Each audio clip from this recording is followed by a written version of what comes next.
الرجیم بسم اللہ الرحمن الرحیم الذین یؤمنون بما انزل الیک وما انزل من قبلک وبالآخرۃ هم یوقنون صدق اللہ مولانا عظیم رب اشرح لی صدری ویسر لی امری واحلل عقدۃ من لسانی یفقہوا قولی۔ ناظرین کرام، السلام علیکم ورحمۃ اللہ وبرکاتہ۔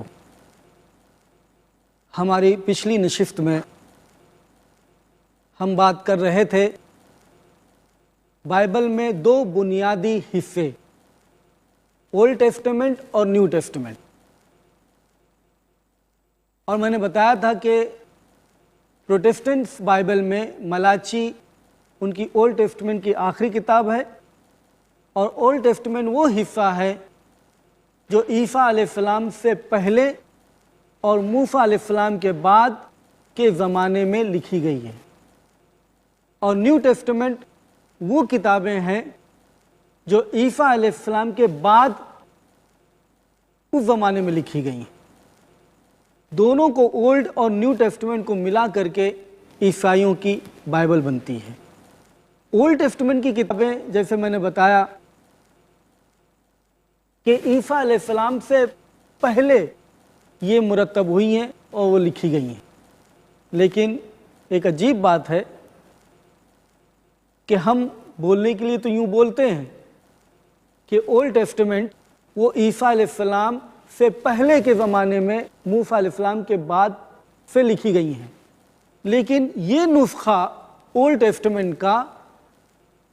آپ کو کب کا ملتا ہے؟ ہیبرو نسخہ اولڈ ٹیسٹمنٹ کا آپ کو کون سے زمانے کا ملتا ہے؟ کیا موسیٰ علیہ السلام کے زمانے کا ملتا ہے؟ کیا ان کے بعد کے نبی جشوا ان کے زمانے کا ملتا ہے؟ کیا ان کے بعد کے نبی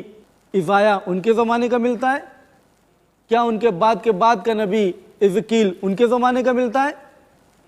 نہیں،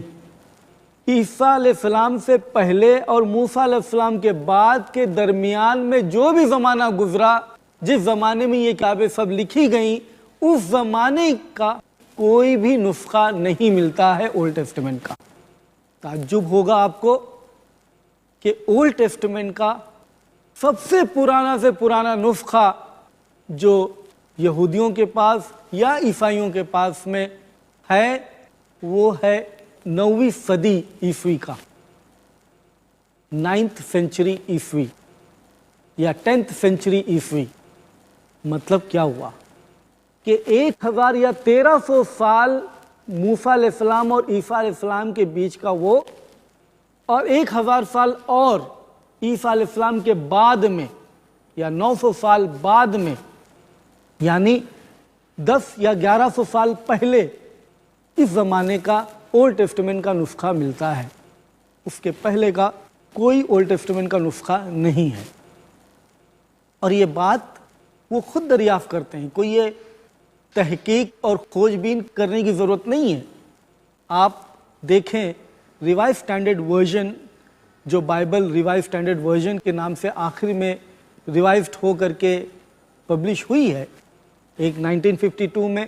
اور پھر اس کے بعد میں جب ہنگامہ ہوا کہ بھائی اس میں سے یہ ساری چیزیں کیوں نکال دیں، وہ ساری چیزیں انشاءاللہ بعد میں بحث کریں گے اس پر، تو جب ہنگامہ ہوا کہ یہ ساری چیزیں کیوں نکال دیں تو وہ ساری چیزیں پھر سے اس میں داخل کر دی گئیں،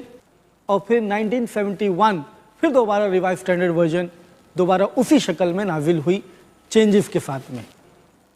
اس کے پریفیس میں، اس کے فورورڈ میں، جو بائبل شروع ہونے سے پہلے کچھ پڑھنے پبلشرز لکھتے ہیں، اس کو پڑھنا بہت ضروری ہوتا ہے، بہت قیمتی چیزیں اس میں مل جاتی ہیں، اور یہ چیزیں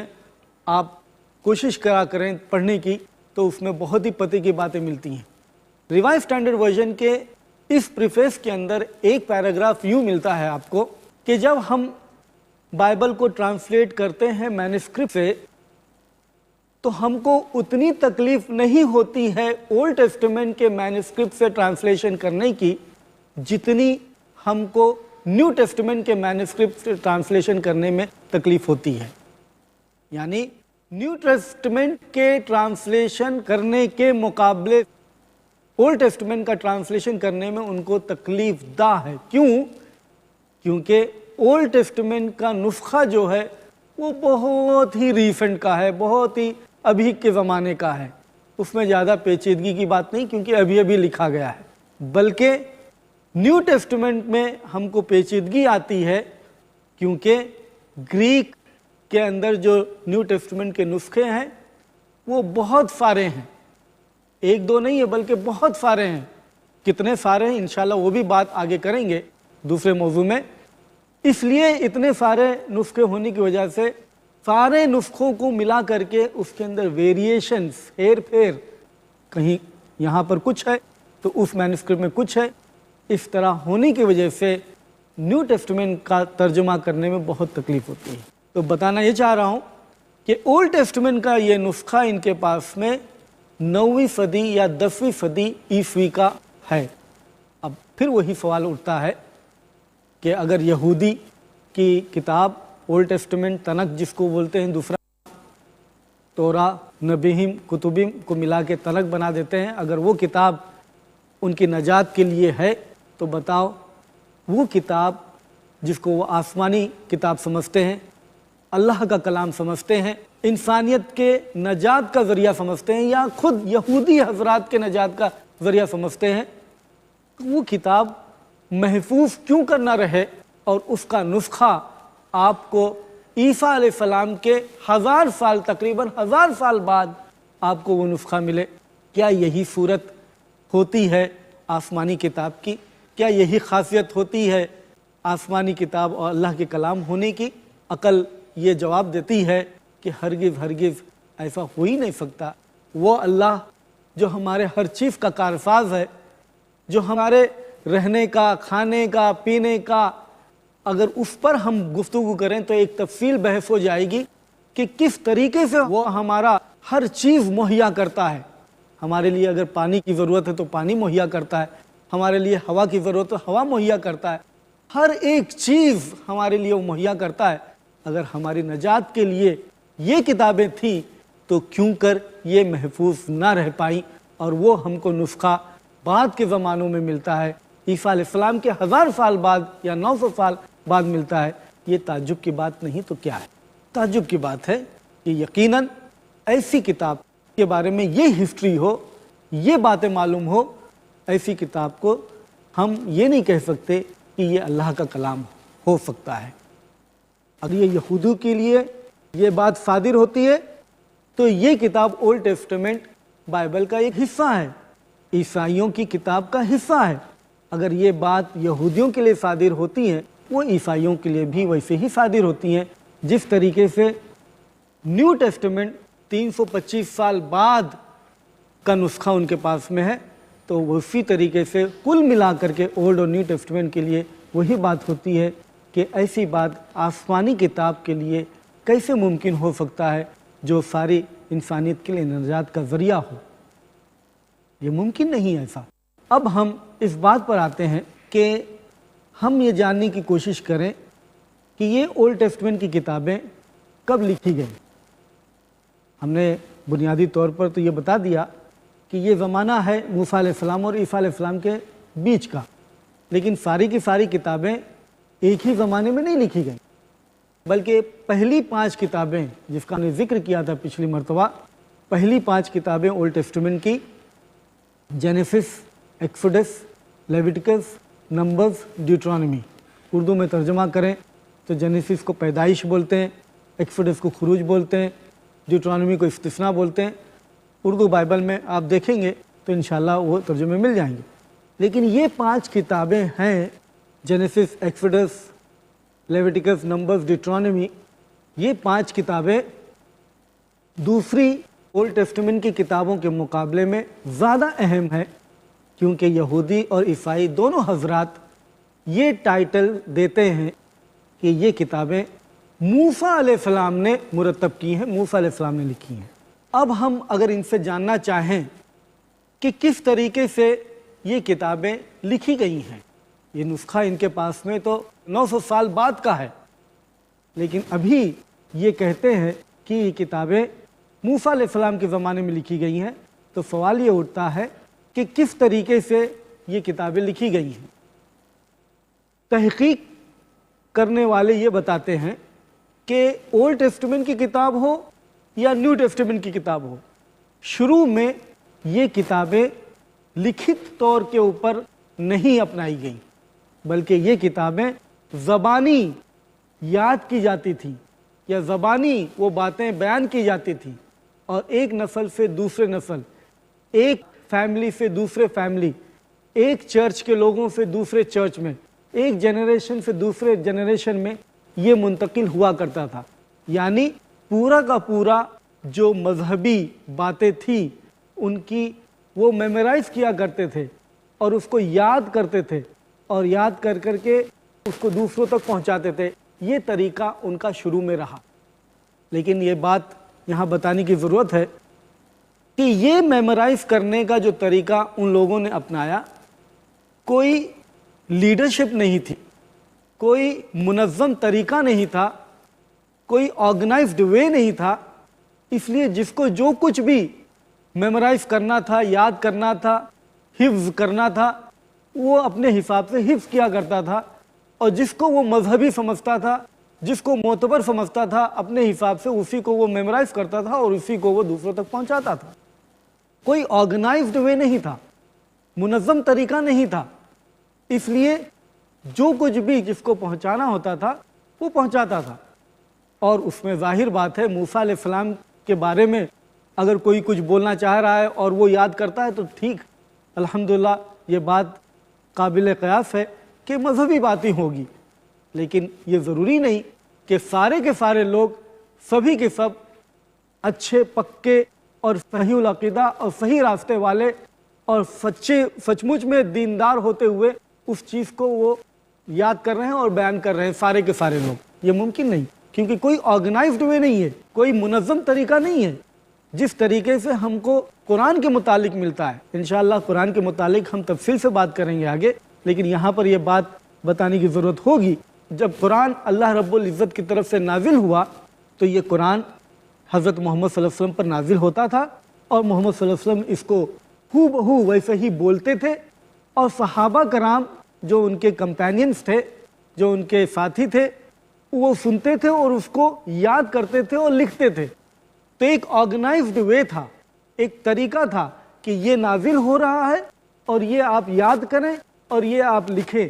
یہ آرگنائزڈ وے سے تھا کہ یہ باتیں آپ کو یاد کرنی ہیں، یہ باتیں آپ کو لکھنی ہیں۔ اسی طریقے سے 23 سال کے عرصے میں قرآن دھیرے دھیرے نازل ہوتا گیا اور پورا مکمل ہوا۔ انشاءاللہ تفصیل سے ہم پھر بات کریں گے، لیکن یہ طریقہ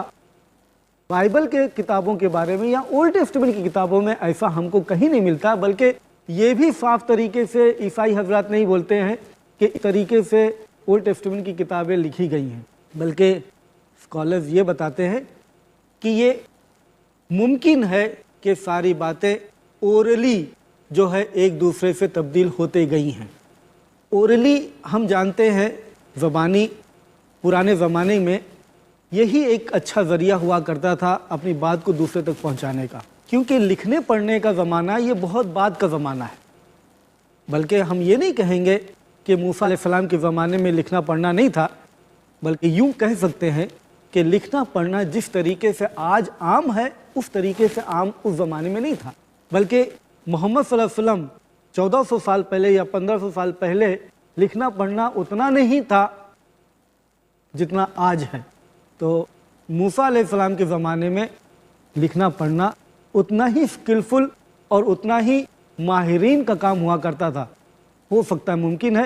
کہ ایسا ہو جیسے آج ہم کمپیوٹر پروگرامنگ اور اچھے انجینئر جو ہائی کورسز ہوتے ہیں اس لیول کا لکھنا پڑھنا ہوا کرتا تھا اس زمانے میں۔ تو جس زمانے میں یہ اسکلفل آرٹ ہوا کرے، ایک ماہرین کا شعبہ ہو، اس زمانے میں اورلی بولنا، زبانی ایک دوسرے تک بات کو پہنچانا، یہی طریقہ ہوا کرتا تھا۔ اور جب یہ طریقہ اپنایا گیا تو ماہرین کہتے ہیں کہ کوئی جنگ ہوئی ہو تو جنگ کو وہ گانے کی شکل میں ایک دوسرے تک پہنچاتے تھے، شادی کا گانا ہو تو شادی کا گانا ایک دوسرے تک پہنچاتے تھے، کنویں کا گانا ہو تو کنویں کا گانا پہنچاتے تھے۔ تو اسی طریقے سے یہ اورلی زبانی ایک دوسرے تک پہنچایا جاتا تھا، ایک نسل سے دوسرے نسل، دوسرے نسل سے تیسرے نسل، یہ زمانے تک ایسا چلتا گیا۔ ماہرین بھی بتاتے ہیں کہ یہ خصوصیت کہ کنویں والا گانا یہ بائبل میں آپ کو آج بھی ملتا ہے۔ اگر نمبرز